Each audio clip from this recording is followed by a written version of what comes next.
Bitcoin went from $0 to $100,000. And people are complaining it's 70. Sit with that for a second. Something that started as a strange token on a cryptography mailing list, dismissed, mocked, declared dead hundreds of times, became one of the most valuable assets on Earth. $0 to $100,000. And the people who believed in it most are disappointed. The critics honestly don't even care anymore. It's just the bulls. The ones who watched it rise from nothing are upset it isn't higher. That's worth understanding. Because it's not ingratitude. It's not stupidity. It's something much older than Bitcoin.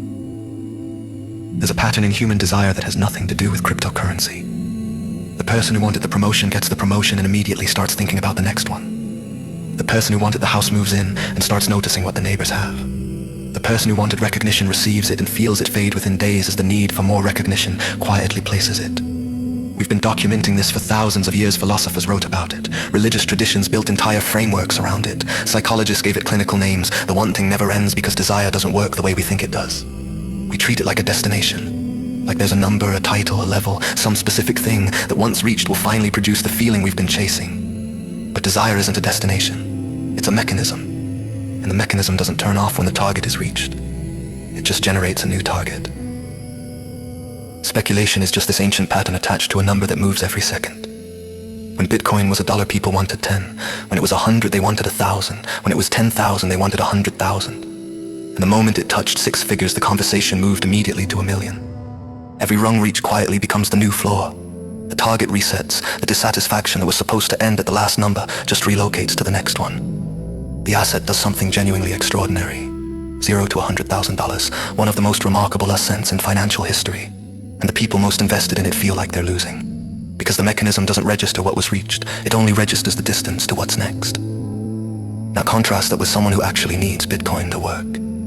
Someone moving money across a border because the system won't let them. Someone whose bank collapsed, someone escaping capital controls with everything they have. That person isn't refreshing the chart. They don't need $1 million. They need the transaction to clear. For them, the price is secondary.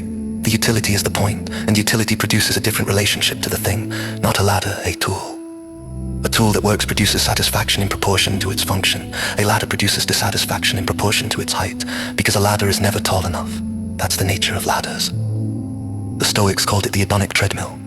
The Buddhists called it attachment. Modern psychology calls it the adaptation level effect. Different words, same observation. The thing you want will not produce the feeling you're expecting when you get it. And the feeling it does produce will fade faster than you thought. And you'll find yourself at the base of a new ladder wondering why the last one didn't work.